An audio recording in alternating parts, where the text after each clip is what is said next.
के मुकाबलों में दो बड़ी खबरें हैं। एक ये कि चेन्नई सुपर किंग्स ने अपना कैंपेन जीत के साथ खत्म किया और जाते जाते भले ही वो 10वें नंबर पर रहे, लेकिन नंबर 1 टीम गुजरात को एक बार फिर डस दिया। अब उथल पुथल यह है कि गुजरात के लिए लगातार 2 हार के बाद कई सवाल भी हैं और सबसे बड़ा सवाल यह है कि क्या वो टॉप 2 में फिनिश करेंगे या नहीं।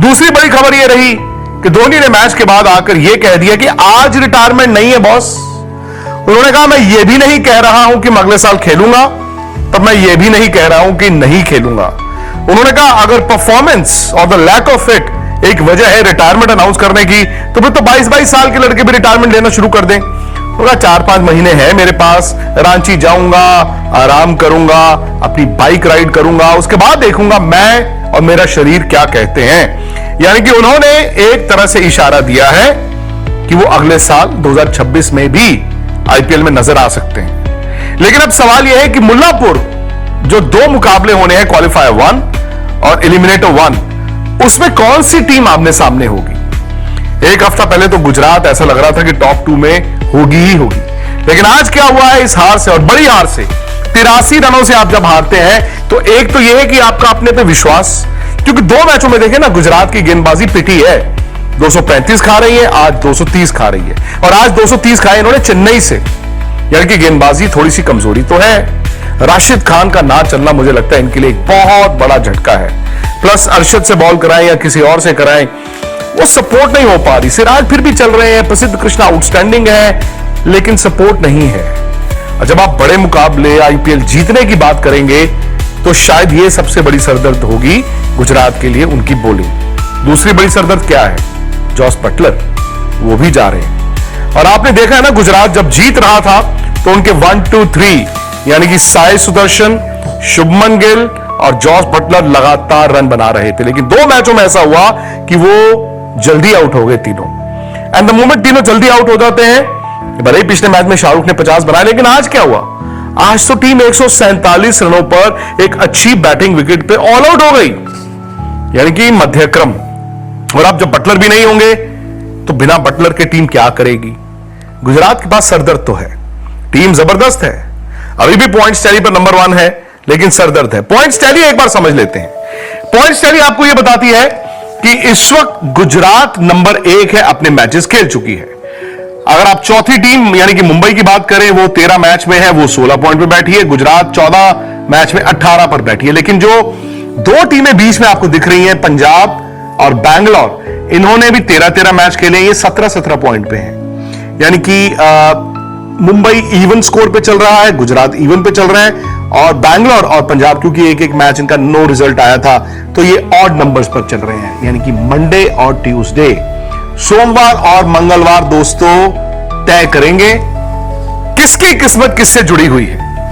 और सोमवार तो वैसे भी इस वक्त इस रिजम्पशन के बाद शायद इस आईपीएल का सबसे बड़ा मुकाबला है। वो है मुंबई वर्सेस पंजाब, जयपुर में खेला जाएगा। और पंजाब चूंकि पिछला मैच हारी है, वो भी दिल्ली से जो 2 पॉइंट लेकर घूम रही थी, उस मैच से पंजाब का भी नुकसान हुआ। अब ये सीधा सीधा मुकाबला है, और मैं थोड़ा सा इक्वेशन आपको समझाता हूं। फर्ज कीजिए पंजाब जीत गया तो पंजाब पहुंच जाएगा 19, यानी कि पंजाब कल ही टॉप 2 में अपनी जगह पक्की कर लेगा। 19 के ऊपर कोई नहीं जा सकता। मंगलवार को अगर बैंगलोर ने लखनऊ को हरा दिया तो वो भी 19 तक ही जा सकेंगे। इसका मतलब यह होगा कि पंजाब और बैंगलोर दोनों 19 के साथ 1 और 2 है, क्वालिफायर 1 खेलेंगे, जिसमें एक एक्स्ट्रा मैच, एक एक्स्ट्रा लाइफ लाइन का एडवांटेज है। फिर गुजरात 18 पर रह जाएगा और मुंबई 16 पर रह जाएगा, ये एलिमिनेटर 1 खेलेंगे। लेकिन अगर पंजाब मुंबई से हार जाए, अब ये ध्यान से सुनिए, अगर पंजाब मुंबई से हार जाए तो पंजाब तो 17 पे फिनिश कर गया और मुंबई कल ही 18 पे चले जाएगा, यानी कि पंजाब किसी भी सूरत में फिर टॉप 2 में नहीं आ सकता। अब टॉप 2 में मुंबई के 18 हो गए हैं, लेकिन मुंबई गुजरात से ऊपर होगा क्योंकि उनका नेट रन रेट गुजरात से बेहतर होगा। यानी कि अगर कल मुंबई जीत गया तो 18 के साथ वो टॉप 2 में आ जाएगा। गुजरात को 18 के साथ कल गारंटी नहीं मिलेगी कि वो टॉप 2 में आए, क्योंकि उनको इंतजार करना होगा लखनऊ बैंगलोर। अब लखनऊ बैंगलोर के मैच में गुजरात चाहेगा भाई बैंगलोर हार जाए। अगर उस मैच में लखनऊ ने एक और अपसेट कर दिया, बैंगलोर को हरा दिया, सो बैंगलोर भी 17 पे रह जाएगा। और फिर गुजरात और मुंबई दोनों क्वालिफायर 1 खेलेंगे, यानी कि टॉप 2 में रहेंगे। लेकिन अगर मुंबई की तरह उस दिन बैंगलोर की भी जीत हो गई, बैंगलोर ने लखनऊ को हरा दिया, सो बैंगलोर पहुंच जाता है जी 19 पे, फिर बैंगलोर नंबर 1 हो जाएगा, वो बैंगलोर नंबर 1 हो जाएगा। फिर बैंगलोर और मुंबई जाएंगे क्वालिफायर 1 में, और गुजरात और पंजाब एलिमिनेटर 1 खेलेंगे। तो ये थोड़ा सा पेचीदा मामला है, और शायद जो हम कह रहे थे ना कि यार टॉप 4 तो मिल गई, अब क्या होगा, इंटरेस्ट नहीं है। ये 2 मैच है भाई, इन 2 मैचों में देखिए 4-4 टीमों की किस्मत जुड़ी हुई है, 4-4 टीमों की तारें जुड़ी हुई हैं। फिर आप कहेंगे यार ऐसा क्या है, प्लेऑफ है, नहीं आए टॉप 2 में तो क्या है, तीसरे और चौथे के लिए भी मौका रहता है।